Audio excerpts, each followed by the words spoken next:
Hey everyone, and welcome back. Before we begin tonight's video, I need to give you a serious warning.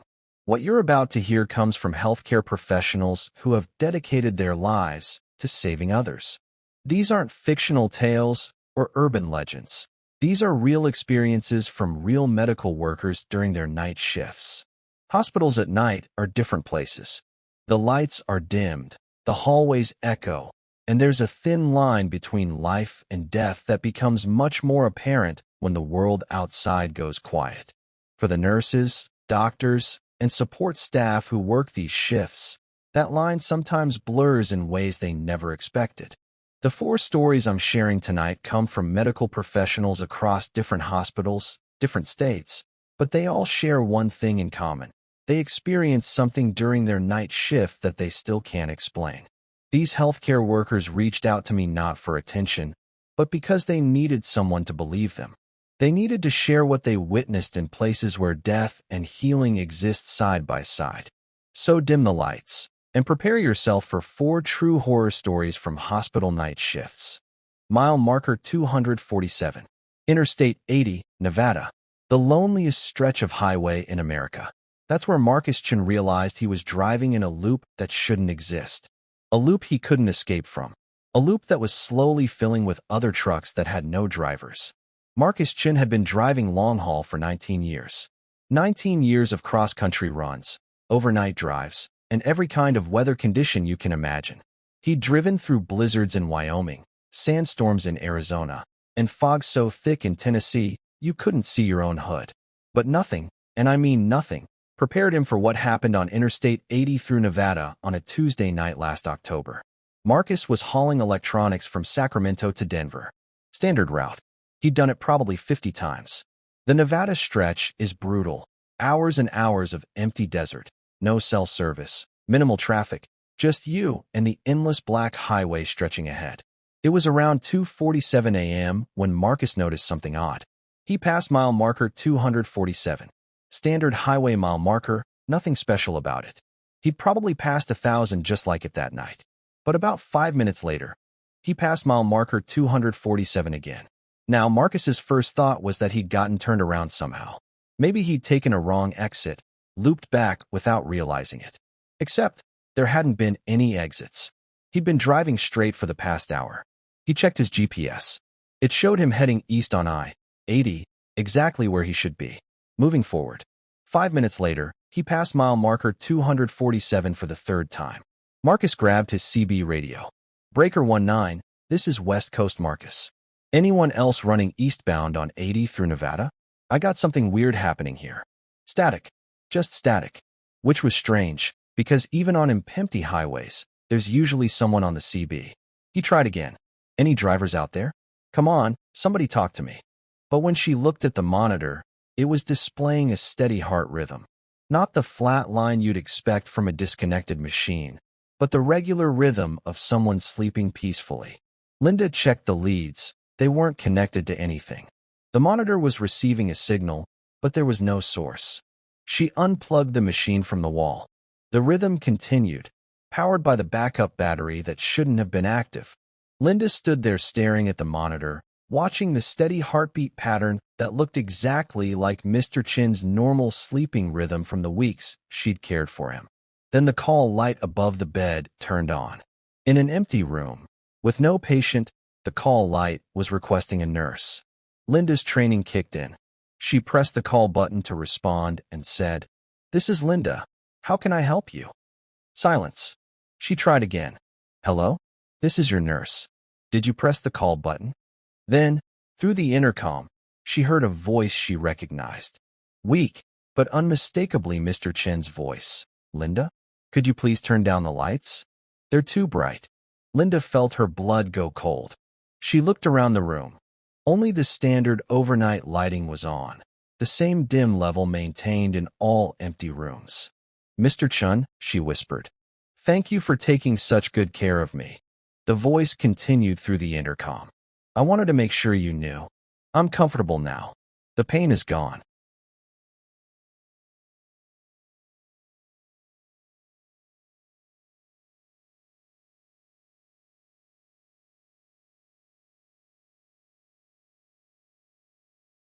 Linda ran from the room and immediately called security. When the security officer arrived, the heart monitor was off, unplugged, with a dead battery.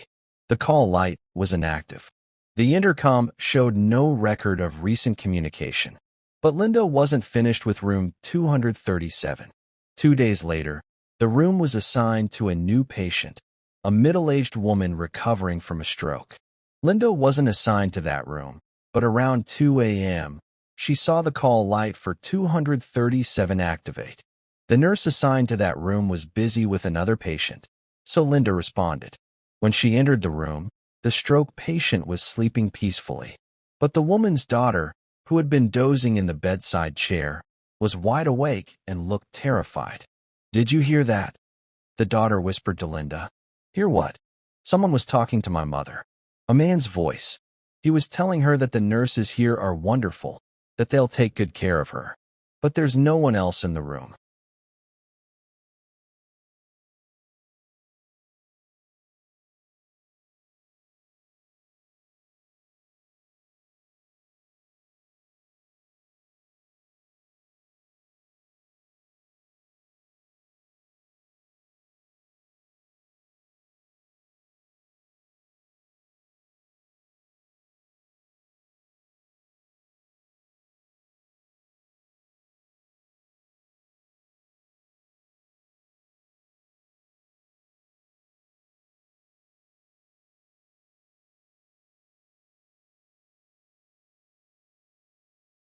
Linda felt chills run down her spine. What did the voice sound like? Older, kind. He had a slight accent. Chinese, maybe?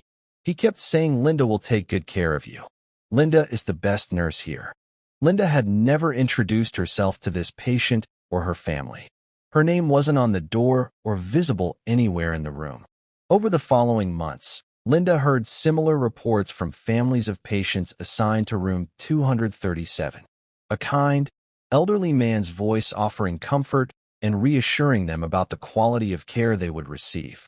Always mentioning Linda specifically, always describing her as the best nurse in the unit. Linda requested to never be assigned to room 237 again, but she still passes by it during her rounds. Sometimes, late at night, she sees the heart monitor displaying that familiar rhythm, even when it's unplugged. And sometimes, when new patients arrive scared and alone, their families report that a gentle voice told them not to worry because Linda would take excellent care of them. Linda sent me copies of the incident reports she filed, along with statements from family members who heard the voice. She also included Mr. Chen's medical records showing his heart rhythm patterns, which exactly match what she observed on that monitor. Some patients, it seems, never really leave the ICU.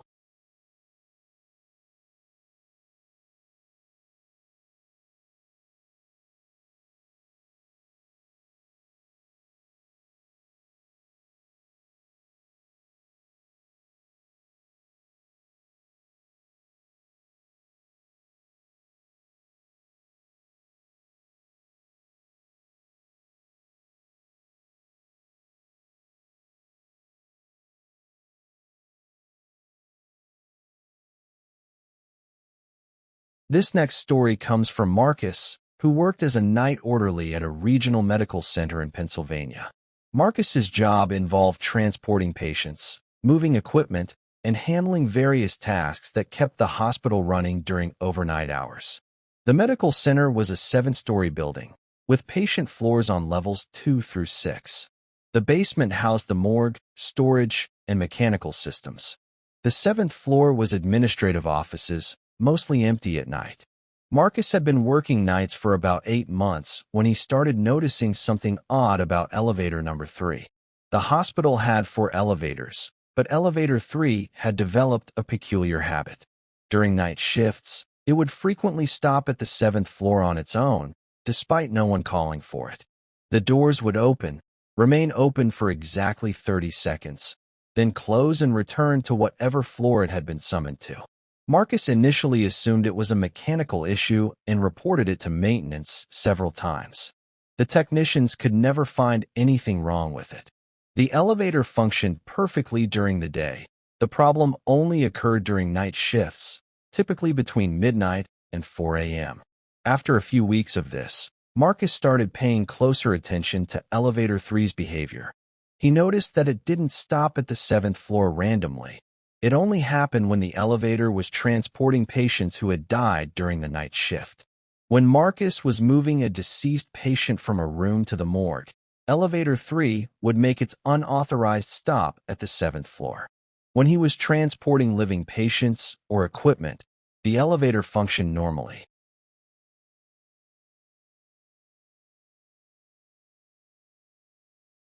Marcus mentioned this to other night staff, and several nurses confirmed they'd noticed the same pattern.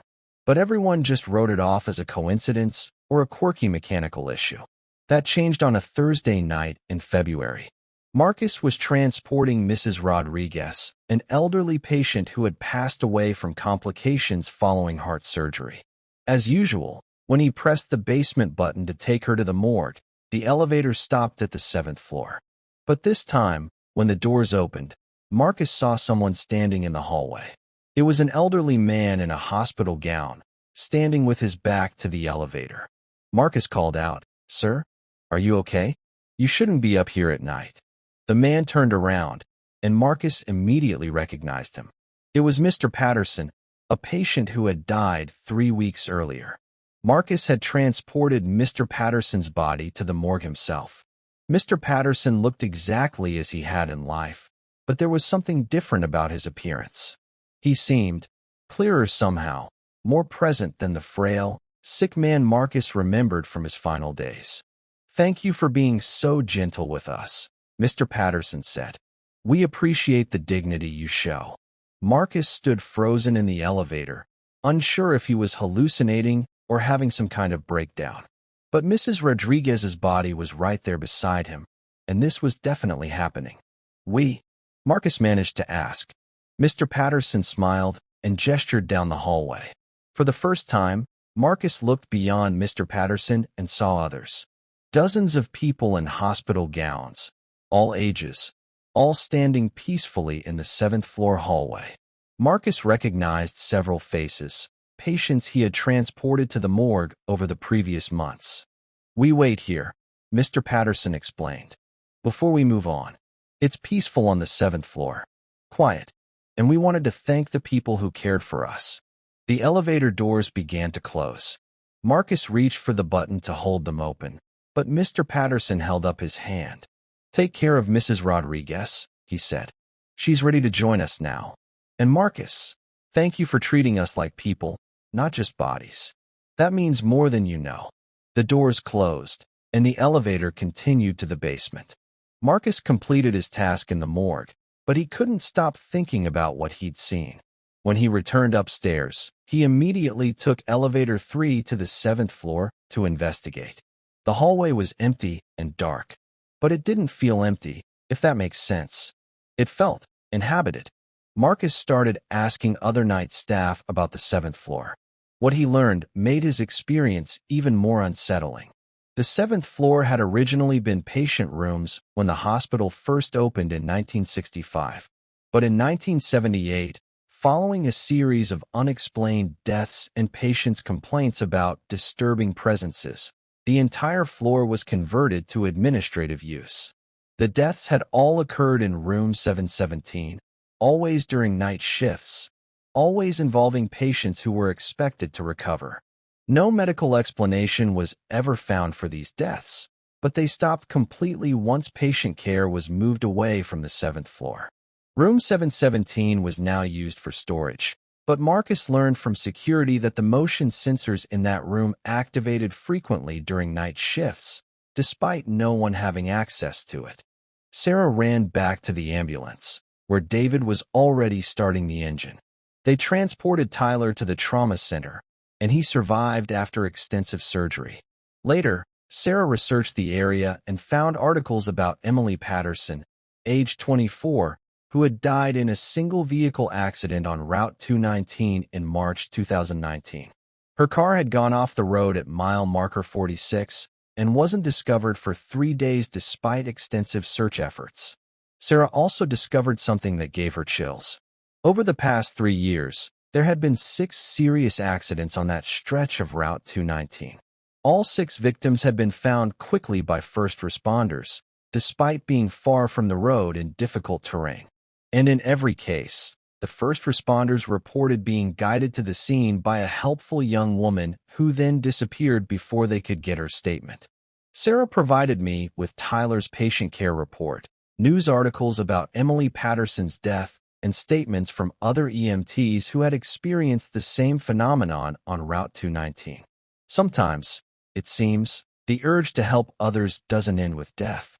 Emily Patterson died alone in the woods, undiscovered until it was too late. But she's made sure that no one else will suffer the same fate on her stretch of highway. She couldn't save herself, but she's saved 6 others. And counting.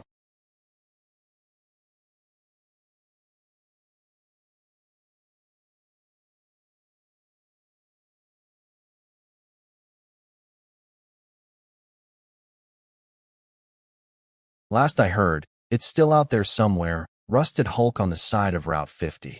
Nobody ever claimed it. Maria gave the clerk the photograph. Could you make sure this gets to anyone who knew the Sullivans? Maybe they have family still around. The clerk looked at the photo and nodded. I'll see what I can do. Maria provided me with her logbook showing the date and time, GPS records of her route, the photograph, which she took pictures of before giving it to the clerk, and documentation of her CB radio conversation with the driver who reported the disabled vehicle.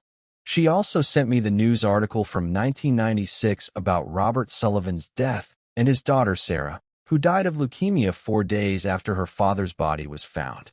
Sometimes, it seems, love is strong enough to transcend death. Robert Sullivan spent 27 years walking the loneliest road in America, trying to reach his daughter. He never made it in life, and according to Maria, he's still trying even in death.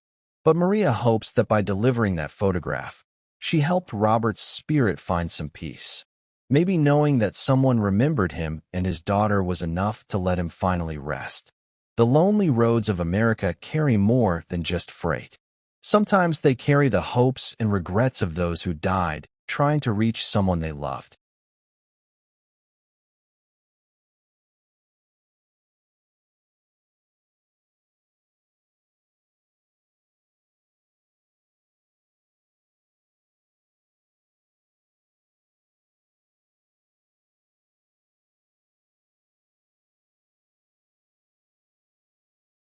Sarah still drives Route 20, but sometimes, late at night, her dashboard will flicker, just for a moment, and in that flicker, she'll see numbers counting down.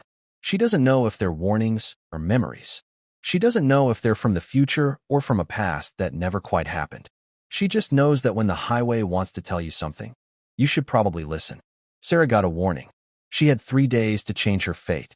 But the final story I'm going to tell you, there's no warning, no countdown. No chance to avoid what's coming. Because in this story, the horror isn't what happened to the driver. It's what the driver brought back with him. Something that followed him home from a highway that shouldn't exist. Something that's still in his truck right now. Watching. Waiting. This is the story truckers don't tell. The one that gets you blacklisted if you talk about it too much. But it's still happening. Right now. Somewhere on America's highways.